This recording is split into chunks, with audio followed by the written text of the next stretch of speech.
প্রিয় শিক্ষার্থীরা, আশা করি তোমরা সবাই ভালো আছো। আজকে হচ্ছে আমরা পড়ন্ত ও নিক্ষিপ্ত বস্তু অধ্যায় ২ এর একটি সৃজনশীল আলোচনা করব। সেটা হচ্ছে কুমিল্লা বোর্ড ২০২০ সালে এসেছে। তো এখানে আমরা দেখতে পাচ্ছি যে চিত্রে একটি বস্তু, এই একটি বস্তু এটাকে আমরা ১২০ মিটার উচ্চতা থেকে ফেলে দেওয়া হলো। আর ঠিক একই সময়ে অপর একটি বস্তু ভি আদিবেগে ১৯.৬ মিটার পার সেকেন্ড বেগে আমরা নিক্ষেপ করলাম।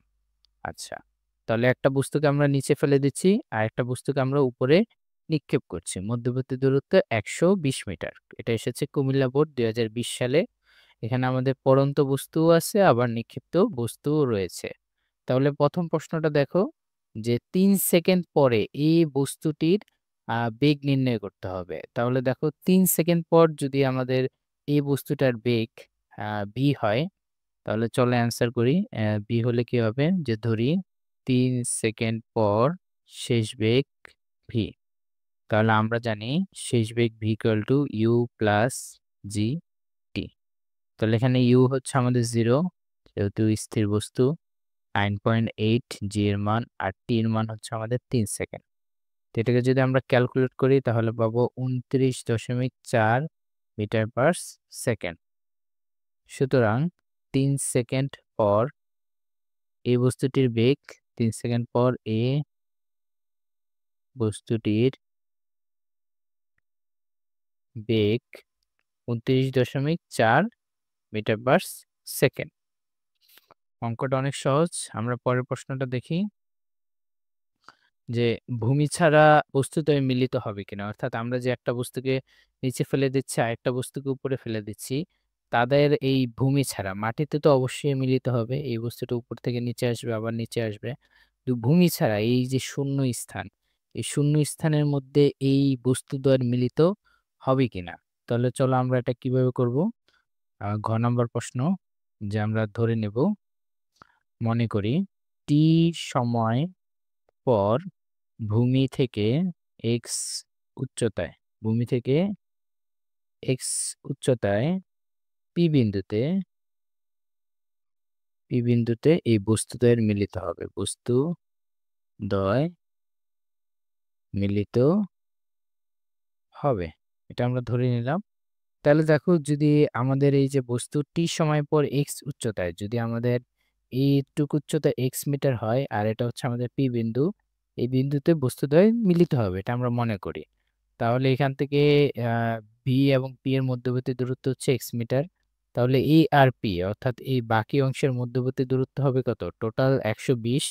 তাহলে ১২০ মাইনাস এক্স মিটার পাবো। হুম এই বস্তুর সরণ আর ভি বস্তুর থেকে উচ্চতা বা সরণ আমরা পাবো হচ্ছে এক্স মিটার ধরে নিলাম, বাকি থাকবে হচ্ছে ১২০ মাইনাস এক্স। তাহলে আমরা কি করব, এই দুইটার অতিক্রান্ত দূরত্ব বের করে এক্স এর মানটা বের করার চেষ্টা করব। হুম এক্স এর মান, অথবা এখান থেকে আমরা টি এর মান বের করব।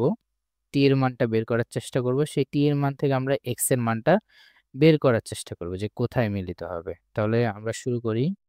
সুতরাং টি সময় পর টি সময় পরে এই বস্তুটির দূরত্ব দূরত্ব এস এ, হ্যাঁ, এই বস্তুর সরণ এস ইকুয়াল টু পাবো হচ্ছে u a t plus half to g t square.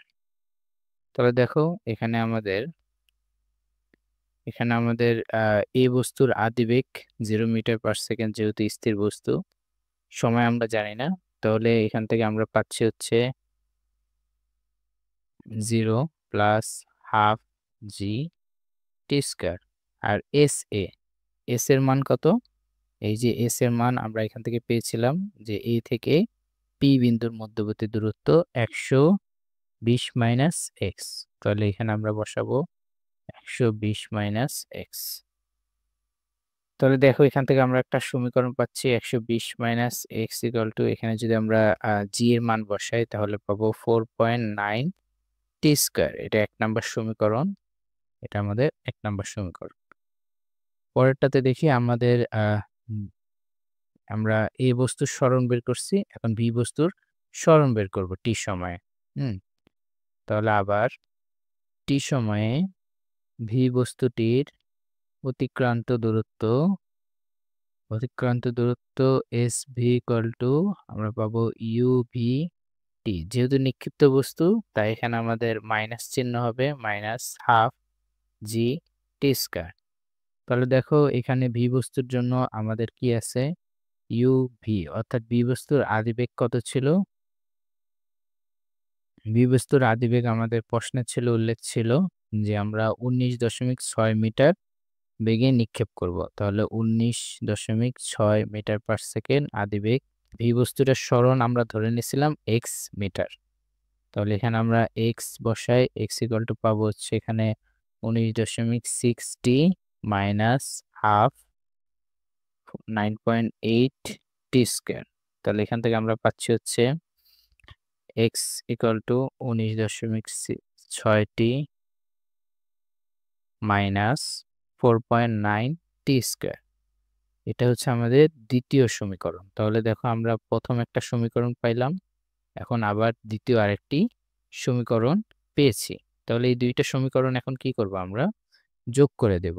তাহলে সমীকরণ 1 ও 2 যোগ সমীকরণ 1 ও 2 যোগ করে পাই সমীকরণ 1 ছিল 120 মাইনাস এক্স হচ্ছে 4.9t² আর সমীকরণ 2 ছিল আমাদের x হচ্ছে 19.6t মাইনাস 4.9t²। তো এই সমীকরণ যদি যোগ করি এখানে আমাদের x আর x কাটা যাবে, এই অংশ আর এই অংশ কাটা যাবে, তাহলে আমরা পাচ্ছি 120 19.6t 60। সেখান থেকে আমরা দেখো কি পাচ্ছি, সেখান থেকে আমরা টি এর মান বের করতেছি। টি এর মান হচ্ছে 120 ভাগ 19.6, অ্যান্সারটা আসবে 6.122 সেকেন্ড। অর্থাৎ এই বস্তু আর ভি বস্তু এত সেকেন্ড পর মিলিত হবে। এখন এই টি এর মানটা আমরা যে কোনো একটা সমীকরণে বসিয়ে পাই। দেখো বসিয়ে দেখি এক্স এর মান বের করতে হবে সমীকরণ 1 এ। হ্যাঁ, সমীকরণ 1 এ, সমীকরণ 1 2 যে কোনো একটা বসাইলেই হবে। আমি এখানে সমীকরণ 1 ই নিলাম। সমীকরণ 1 এ টি এর মান বসিয়ে পাই। তাহলে আমরা যদি সমীকরণ 1টা ছিল 120 মাইনাস এক্স 4.9 আর t² ছিল, সেখানে আমরা টি এর মান 6.122 হোল স্কয়ার বসাই। তাহলে আমরা পাচ্ছি, সুতরাং এখান থেকে ক্যালকুলেট করলে আমরা পাবো হচ্ছে x মাইনাস 63.64 মিটার। তো মাইনাস 63.64 মিটার। তো x এর মান এখন দেখো, দূরত্বের মান কি কখনো ঋণাত্মক হতে পারে? হইতে পারে না। হ্যাঁ, তাহলে দেখো এখান থেকে আমরা ফাইনালি কি লিখবো, যে যেহেতু x এর মান আমাদের ঋণাত্মক, সেহেতু বস্তুদ্বয় ভূমির উপরে কোথাও মিলিত হতে পারবে না। অর্থাৎ ঋণাত্মক, তাই এটা আসলে ভূমির উপরে কোথাও মিলিত হতে পারবে না।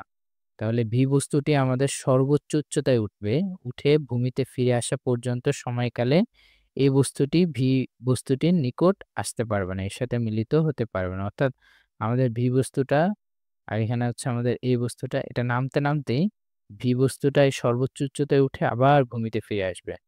তাই তাদের ভূমির উপর কোথাও মিলিত হবে না। কোথায় মিলিত হবে? ভূমিতে মিলিত হবে। যেহেতু ঋণাত্মক, তাহলে কি ভূমির উপরে কোথাও মিলিত হবে না। আশা করি তোমরা সবাই বুঝতে পারছো। ক্লাসটি ভালো লাগলে শেয়ার করো আর চ্যানেলটি সাবস্ক্রাইব করে পাশে থাকো। ধন্যবাদ।